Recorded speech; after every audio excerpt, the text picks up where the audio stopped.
मागील 2 लेक्चरमध्ये आपण पाहिलं की चॅप्टर 4मधील testing and troubleshooting of transformer या टॉपिकमध्ये आणि या पार्टमध्ये आपण शिकणार आहोत की मेंटेनन्स ऑफ ट्रान्सफॉर्मर. मेंटेनन्स काय असतं, मेंटेनन्सचे शेड्यूल्स काय असतात, failure and causes of transformers आणि सगळ्यात शेवटचं म्हणजे ट्रान्सफॉर्मर फाउंडेशन. ठीक. आता मेंटेनन्स म्हणल्यानंतर ट्रान्सफॉर्मर हा बेसिकली आपल्या पॉवर सिस्टमचा मेन पार्ट असतो.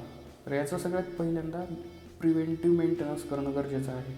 आता हे काय असतं की प्रिव्हेंटिव्ह मेंटेनन्स म्हणजे काय की कुठला फॉल्ट जर होणार असेल तर त्याआधीच त्याच्यावरती कारवाई करणे, याला आपण काय म्हणत असतो, प्रिव्हेंटिव्ह मेंटेनन्स म्हणत असतो. आता या प्रिव्हेंटिव्ह मेंटेनन्सचे फायदे काय आहेत, कॉस्ट इफेक्टिव्ह असतं ते, आणि दुसरं म्हणजे टाईम सेविंग असतं. आता याच्यामध्ये बेसिकली अजून काय सांगितलेलं आहे यांनी की any failure to the transformer can extremely affect the whole functioning of the organisation. म्हणजे कुठल्याही प्रकारचा जर फेल्युअर तुमच्या ट्रान्सफॉर्मरमध्ये घडला तर तुमची जी पॉवर सिस्टम असते त्याच्यावर ऑर्गनायझेशनवरती पूर्ण परिणाम पडत असतो. सगळ्या गोष्टी ठप्प होऊन जाऊ शकतात. त्यामुळं तुम्हाला काय करावं लागेल, प्रिव्हेंटिव्ह मेंटेनन्स करावं लागेल ट्रान्सफॉर्मरचं. आता मेंटेनन्स प्रोसिजर्स काय असतात, बेसिक म्हणजे काय, पहिल्यांदा की ट्रान्सफॉर्मरमध्ये सगळ्यात महत्त्वाचे पॉईंट्स कोणकोणते आहेत, एलिमेंट्स कोणकोणते आहेत, हा सगळ्यात महत्त्वाचा पॉईंट असतो.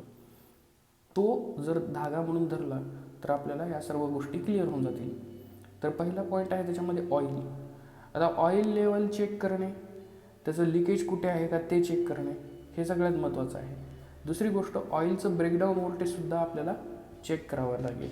आता ब्रेकडाऊन व्होल्टेज, ॲसिडिटी की म्हणजे त्याच्यामध्ये किती ॲसिड आहे का, त्याची pH लेवल किती आहे, हे सगळ्यात महत्त्वाचं आहे आपल्यासाठी, pH लेवल याची. ठीक. आता हे ब्रेकडाऊन व्होल्टेज आणि ॲसिडिटी एवढं दोन्ही चेक केल्यानंतर काय होतं की ऑइलचं लेवल चेक करत आणि सरळ त्याच्यानंतर काय करायचं की आपल्याला ॲसिडिटी बघायचं 0.5 to 1 mg पर्यंत आहे का, KOH. ओके. तर मग ह्याच्यामध्ये काय आहे, ऑइलमध्ये 3 टेस्ट महत्त्वाचे आहेत. पहिली आहे ऑइल BDV टेस्ट, जी की ब्रेकडाऊन व्होल्टेज चेक करण्यासाठी, की किती हाय व्होल्टेजला आपलं ऑइल हे इन्सुलेशन प्रॉपर्टी सोडून देतं, याला आपण काय म्हणतो, ब्रेकडाऊन व्होल्टेज. दुसरं आहे ॲसिडिटी, तो किती ॲसिड झालेला आहे, जसं जसं ॲसिड होत जाईल तसं तसं त्याची कंडक्टिव्हिटी वाढत जाते. आणि ऑइल हा 0 कंडक्टिव्हिटीचा म्हणजे पूर्णपणे इन्सुलेटेड असला पाहिजे. त्याच्यामुळं ॲसिडिटी वाढली तर आपलं ऑइलचं इन्सुलेशन कमी होतं. आणि नंतर ऑइल चेक करावं लागतं, कारण काही ठिकाणी काय होतं की ऑइल नंतर लिकेज व्हायला लागतं, कमी होतं, ऑइलची लेवल जास्त असलं पाहिजे. मग त्या गोष्टी सगळ्यात महत्त्वाच्या आहेत. याच्यासाठी आपण 2-3 गोष्टी करू शकतो ऑइलसाठी. एकतर ब्रेकडाऊन व्होल्टेज टेस्ट करा तुम्ही, सिम्पल, जी मागं मी शिकवली. दुसरं कलर आणि स्मेल ऑफ ऑइल. स्मेल जर येत असेल कुठल्याही ऑइलचा आणि कलर जर चेंज झाला असेल, ज्यावेळेस आपण टाकल्यानंतर तो कलर वेगळा असेल, त्यावेळेसपासून कलर वेगळा असेल, तर आपण तो मेंटेनन्ससाठी पाठवून देऊ शकतो. आता मेंटेनन्स प्रोसिजर, सेकंड पॉईंट आहे त्याच्यामध्ये स्लज, डस्ट, डर्ट, मॉइश्चर. आता डस्ट म्हणजे काय, ही धूळ झाली, हा झाला गाळ. ठीक आहे. आता या सगळ्या गोष्टी जर आपल्याला ट्रान्सफॉर्मरमधून काढावं लागतील, ते काढल्याशिवाय आपलं ट्रान्सफॉर्मर व्यवस्थित काम करणार नाही. आता स्लजमुळं काय होतं, बेसिकली तुमच्या ट्रान्सफॉर्मरच्या बॉटम साईडला तो गाळ निर्माण होतो आणि याच्यामुळं काय होतं की डेन्सिटीमध्ये फरक निर्माण होतो आणि ते जे सर्क्युलेशन आहे ऑइलचं त्याच्यामध्ये सुद्धा फरक निर्माण होत असतो. ही सेम कंडिशन धूळ, डर्ट, मॉइश्चर या सगळ्यांमुळे होत असते. आता हे जे मॉइश्चर आहे, मॉइश्चरचं जर लेवल तुमचं वाढलं ट्रान्सफॉर्मरच्या ऑइलमध्ये किंवा ट्रान्सफॉर्मर टँकमध्ये, तर त्यामुळे शॉर्ट सर्किट व्हायची शक्यता असते. Oil Wien topped up shall be of the same make, it may lead to the sludge formation and acidic contents. एक तर काय होतं की ऑइल जे आहे तुमचं चांगल्या क्वालिटीचं ठेवून त्याच्यामुळे स्लज फॉर्मेशन आणि ॲसिडिक कंटेंट्स कमी होतील. Basically insulation resistance of the transformer should be checked once in 6 months. Insulation resistance तुम्हाला 6 महिन्याच्या आत तुम्हाला चेक करावं लागेल. Megger values along with oil values integrate the condition of transformer. मेगरच्या ज्या व्हॅल्यूज आहेत, आता मेगर आपण कशासाठी वापरतो, इन्सुलेशन रेजिस्टन्ससाठी वापरत असतो. याच्या values along with oil values, ऑइलची कोणती व्हॅल्यूज, एक तर BDV टेस्ट आणि ॲसिडिटी. या 2 टेस्ट केल्यानंतर ज्या व्हॅल्यू येतील ते बघून नंतर तुम्ही काय ठरवायची कंडिशन ऑफ ट्रान्सफॉर्मर. आता सगळ्यात महत्त्वाचं म्हणजे काय आहे की ज्यावेळेस तुमच्या ऑइलमध्ये हीट प्रोड्यूस होते त्यावेळेस तो स्वतः काय तयार करतो, एक गॅस तयार करत असतो, हायड्रोजन गॅस. ठीक आहे. तर मग हे जे हायड्रोजन गॅस आहे ते डिझॉल्व झालेले असतात ऑइलमध्ये. मग त्याचंसुद्धा तुम्हाला एक ॲनालिसिस करावं लागतं, कारण त्याच्याशिवाय तुम्हाला बकहोल्स रिले तुमचा योग्य प्रकारे काम करतो आहे का नाही हे सुद्धा कळलं पाहिजे. दुसरी गोष्ट म्हणजे त्याच्यामुळे इन्सिपियंट फॉल्ट तयार होऊ नये, हे सुद्धा महत्त्वाचं आहे. म्हणून हे डिझॉल्व्ड गॅस ॲनालिसिस तुम्हाला करणं गरजेचं असतं, किती गॅस आहे त्याच्यामध्ये. बुशिंग्स, आपण बुशिंग्सची फोटो पाहिलेला आहे मागच्या वेळेस. Bushings should be clean and inspected for any cracks. म्हणजे बुशिंगमध्ये कुठल्या प्रकारच्या क्रॅक्सही राहू नयेत आणि ते चांगल्या प्रकारे क्लीन केलेलं राहू नये. दुसरी गोष्ट, बुशिंग्सवरती डस्ट, डर्ट, सॉल्ट किंवा कुठल्याही प्रकारचं केमिकल डिपोजिशन होऊ नये, किंवा त्याच्यावरती सिमेंट, ॲसिड, फ्युम्स अशासुद्धा गोष्टी राहू नयेत. हे सगळ्यात महत्त्वाचं आहे. आपल्याला काय करावं लागेल की पिरियॉडिक चेकिंग करावं लागेल की कुठले इन्स्ट्रुमेंट्स आहेत त्याचे काही लूज कनेक्शन्स तर झालेले नाही आहेत ना, हे बघणं. ब्रीदर हा काय करत असतो की तुमच्या ट्रान्सफॉर्मरमध्ये किती वॉटर कंटेंट आहे ते चेक करण्याचं काम काय करत असतो, ब्रीदर करत असतो. तर ब्रीदरमध्ये जर डिहायड्रेशन करायचं वेळ आली, जे की सिलिका जेल ब्रीदरमध्ये ठेवलेला असतो, तर ते तुम्ही करून घ्यायचं आहे. एक्सप्लोजन वेंट डायफ्राम जो आहे त्याचं कॉन्स्टंटली एक्झामिनेशन करायचं आहे. मागच्या आपण फोटोजमध्ये मी तुम्हाला ह्या सगळ्या गोष्टी दाखवल्या आहेत. कन्झर्वेटर जो असतो ट्रान्सफॉर्मरच्या वरचा भाग, ठीक आहे, तो तुम्हाला दर 3 महिन्यांनी क्लीन करावा लागेल. आणि वाइंडिंग, टेम्परेचर यांच्या सगळ्या गोष्टी रेग्युलर इन्स्पेक्ट व्हायला पाहिजेत, रेग्युलरली चेक व्हायला पाहिजे, हे महत्त्वाचं आहे. नेक्स्ट आहे की सबस्टेशनमध्ये व्यवस्थित क्लिनिंग व्हायला पाहिजे. कुठं खडक किंवा कुठल्याही प्रकारची माती अशा गोष्टी राहू नयेत. दुसरी गोष्ट, त्याच्यामधून जे झाडं आलेले असतात छोटे छोटे, ते सुद्धा तुम्हाला बाजूला करावे लागतील. मेंटेनन्समधले हे सगळे शेड्यूल्स आहेत, तसे एक पॉईंट्स दिलेले आहेत त्यांनी याच्यामध्ये. तर या सगळ्या पॉईंट्सला तुम्ही फक्त वाचून घ्या, कारण हे फक्त वाचून घेण्याची गोष्ट आहे. याला खूप डीपमध्ये जायची गरज नाही आहे. एक्झाममध्ये या बाबतीत तुम्हाला जास्त विचारलं जात नाही. ही सुद्धा स्लाईड तुम्हाला व्यवस्थित माहीत असली पाहिजे की याच्यात काय काय गोष्टी दिलेल्या आहेत, कशा कशा दिलेल्या आहेत. यांना फक्त वाचून घेणं गरजेचं आहे, यांना पाठ करायची गरज नाही आहे. हा शेवटचा पॉईंट. हे शेवटचे 2-3 पॉईंट्स जे आहेत ते सुद्धा तुम्हाला समजून घ्यायचे. व्हिडिओ स्टॉप करा आणि व्हिडिओला व्यवस्थित पहा. तुम्हाला क्लिअर कट लक्षात येईल की मेंटेनन्स शेड्यूल ट्रान्सफॉर्मरचा कसा असतो. Protection of transformers.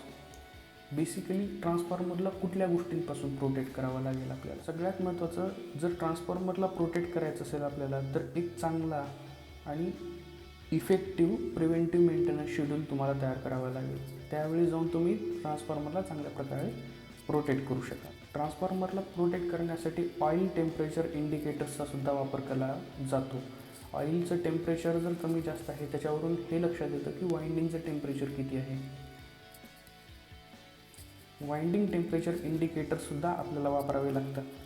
कधीकधी ऑइलचं टेम्परेचर हे वाइंडिंगचं टेम्परेचर आपल्याला दाखवत नाही, म्हणून आपल्याला सेपरेट वाइंडिंग टेम्परेचर मेजर करण्यासाठी इंडिकेटर्स पाहिजे असतात.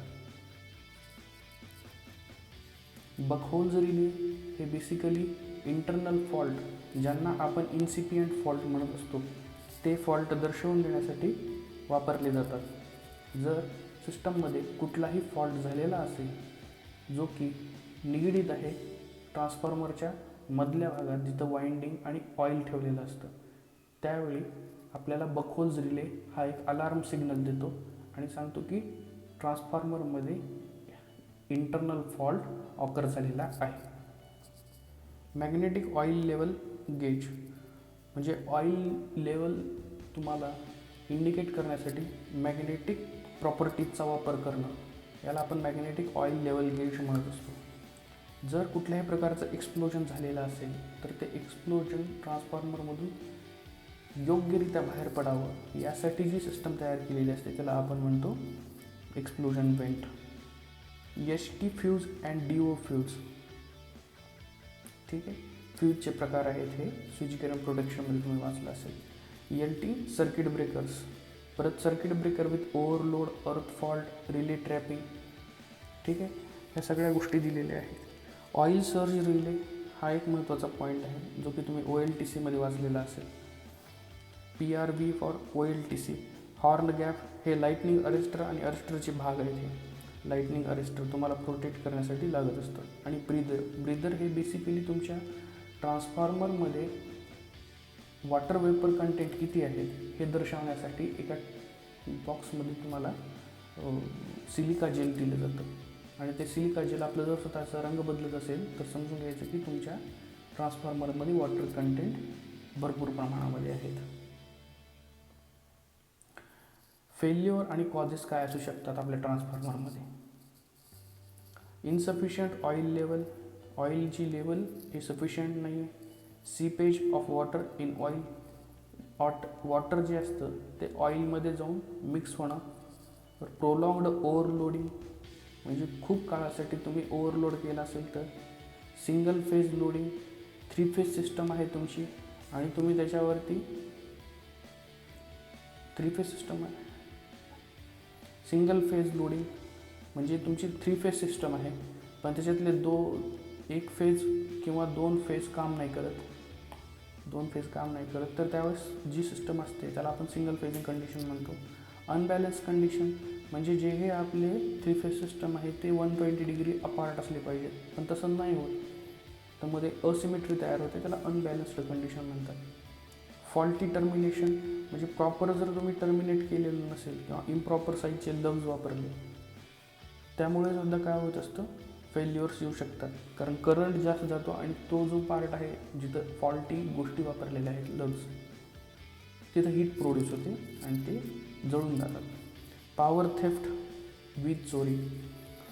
प्रोलॉंग्ड शॉर्ट सर्किट, शॉर्ट सर्किट भरपूर काळासाठी झाला असेल तर. Faulty operation of tap changer switch, faulty operation of tap changer switch. जर टॅप चेंजर स्विचचं ऑपरेशन फॉल्टी झालं असेल तर. Lack of installation checks, installation व्यवस्थित चेक केलेलं आहे का नाही हे सगळ्यात महत्त्वाचं सुद्धा पॉईंट आहे. फॉल्टी डिझाईन, ट्रान्सफॉर्मर सिस्टम ज्यावेळेस बसवत असतात त्यावेळेस जर डिझाईन व्यवस्थित नसेल तरीसुद्धा फॉल्ट येऊ शकतात. पुअर वर्कमॅनशिप, जे काम करणार आहेत ते व्यवस्थित वर्क करू शकत नाहीत किंवा वर्क करणार नाहीत. इम्प्रॉपर फॉर्मेशन ऑफ कोअर व्यवस्थित फॉर्म केलेलं नसेल. Improper core bolt insulation improper असेल. Burr to the lamination blades, lamination ब्लेडमध्ये बर निर्माण होणे.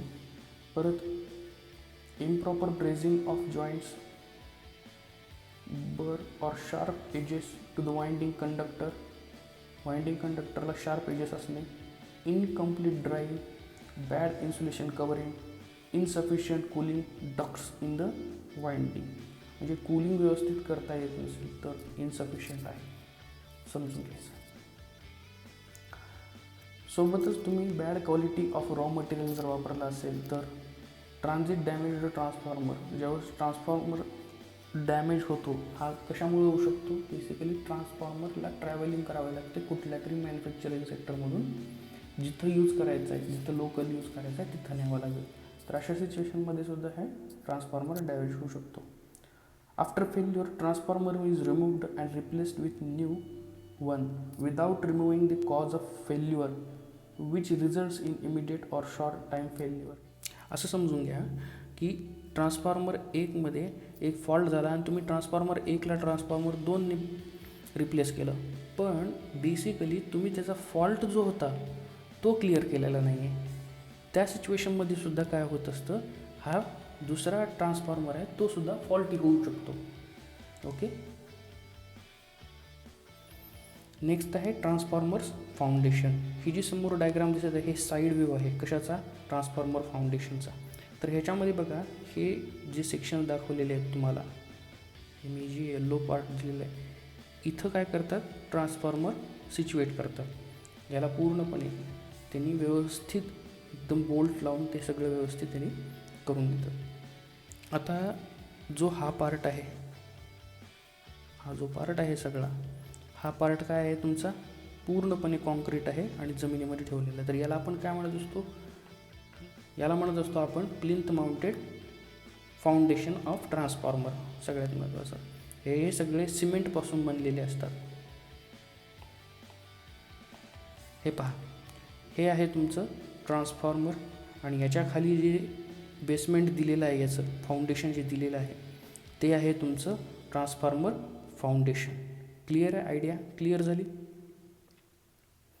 आता ट्रान्सफॉर्मर फाउंडेशनबद्दल काही गोष्टी आहेत ज्या की आपल्याला IS 2026 नुसार बनवलेल्या आहेत. First point, since transformer operate without moving parts, generally a simple foundation is satisfactory provided it is firm, horizontal, dry. Basically transformer हा विदाउट मूविंग पार्ट्स म्हणजे मोटरसारखा नसतो तो, त्याच्यामुळे तुम्हाला एक सिम्पल फाउंडेशन लागतं जो बेसिकली फर्म, हॉरिझॉन्टल आणि ड्राय असला पाहिजे. Transformer should not rock or bed down unevenly so as to tilt. ट्रान्सफॉर्मरला तुम्ही असं ठेवू नका की जो काय होईल, टिल्ट होईल. टिल्ट म्हणजे काय, वाकून जाईल. आता हा ट्रान्सफॉर्मर जो समोर दिसतोय हा टिल्ट झालेला आहे का, नाही. अशा पद्धतीने लावला पाहिजे. The base should be horizontal to keep oil level correct. Oil level correct करण्यासाठी तुम्हाला हॉरिझॉन्टललाच ठेवावं लागेल बेसला. Outdoor installations, a level concrete plinth above the maximum flood or storm level on the site of correct size to accommodate the transformer in such a way so that no person may step on the plinth with, if necessary, bearing plates of sufficient size, strength and should be provided for transformer. म्हणजे basically यांचं म्हणणं काय आहे की तुमची जी plinth आहे एकतर ते फ्लड लेवल, फ्लड म्हणजे पूर किंवा कुठल्याही प्रकारचा स्टॉर्म जो असतो त्या वॉटर लेवलपासून सुरक्षित राहावा. दुसरी गोष्ट, कुठलाही पर्सन तो त्या प्लिंथवरती चढता कामा नये. असं होऊ नये की ते प्लिंथवरती चढून गेला तर तिथं हायर अमाऊंट ऑफ करंट असतो. बेसिकली इलेक्ट्रोस्टॅटिक असल्यामुळे तो जरी चढला आणि त्याने ट्रान्सफॉर्मरला हात जरी नाही लावला तरी त्याच्यामध्ये करंट निर्माण होऊ शकतो आणि त्यामुळं त्याला शॉक लागू शकेल. हे एक महत्त्वाचं आहे. Where rollers are fitted, suitable rails or tracks should be provided. When the transformer is in the final position, the wheels should be locked by locks or other means to prevent accidental movement of transformer. म्हणजे काय की ट्रान्सफॉर्मरला तुम्हाला एका ठिकाणाहून दुसऱ्या ठिकाणी न्यावं लागेल. तर तुम्हाला त्याला चाकं लावावं लागतील, जी की रेल्स, ट्रॅक्स लागतील. मग त्याला तुम्ही ज्यावेळेस एका ठिकाणाहून दुसऱ्या ठिकाणी जिथं तुम्हाला पाहिजे तिथं नेला ट्रान्सफॉर्मर, त्यावेळी तुम्हाला ट्रान्सफॉर्मरला व्यवस्थित लॉक करावं लागेल. जर तो व्यवस्थित लॉक नसेल तर कदाचित ॲक्सिडेंट होऊ शकतो. Flat paving stones may also used for making platforms provided they are laid on firm foundation and can provide drainage and withstand the weight of transformer. Basically काय म्हणले यांनी की तुम्ही स्टोन्स वापरू शकता, पण तुम्ही स्टोन्स अशा पद्धतीने वापरायचे की फाउंडेशन स्ट्रॉंग व्हावा. आणि दुसरी गोष्ट म्हणजे ड्रेनेज म्हणजे काय, नाला जो आपल्या घरासमोरून जो नाला जात असतो त्याला आपण ड्रेनेज म्हणत असतो इंग्लिशमध्ये.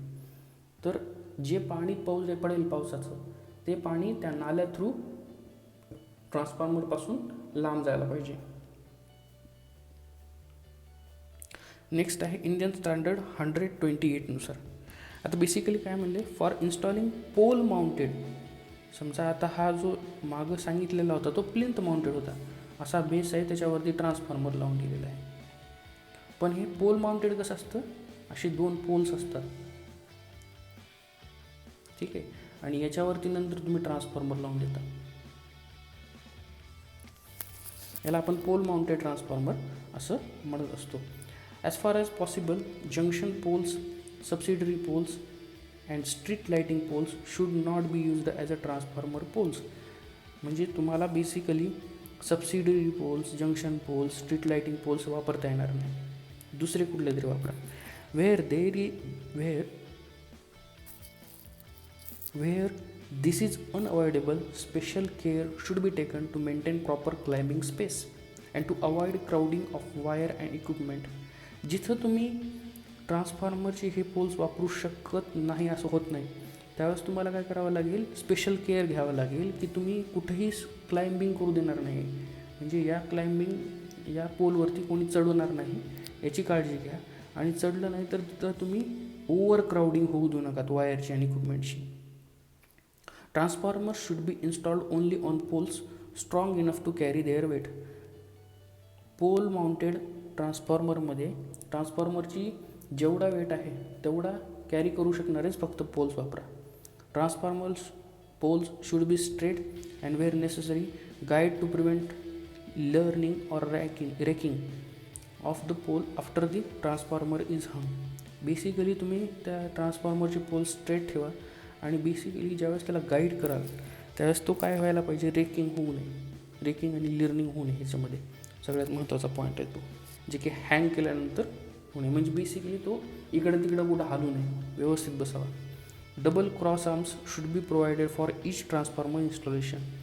The climbing space should be carefully maintained so that it should not be necessary for a lineman to come close to the transformer tank in a climbing up or down a pole.